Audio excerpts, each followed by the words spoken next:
చూస్తా ఉన్నాం.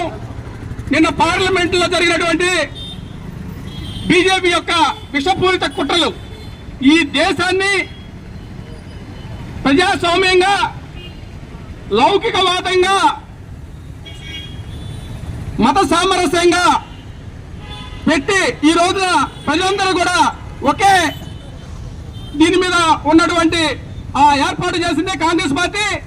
కానీ ఈ రోజున పార్లమెంట్ లో రాహుల్ గాంధీ గారు మాట్లాడిన మాటల్లో మోడీ బీజేపీ వక్రీకరించి హిందూ వ్యతిరేక మాటలుగా చిత్రీకరించి రాహుల్ గాంధీ గారి విగ్రహాలు దిష్టి బొమ్మల్ని తగలబెట్టే విధంగా ఈ బీజేపీ కుట్రపూరిత విషయాన్ని కాంగ్రెస్ పార్టీ తీవ్రంగా ఖండిస్తా ఉంది.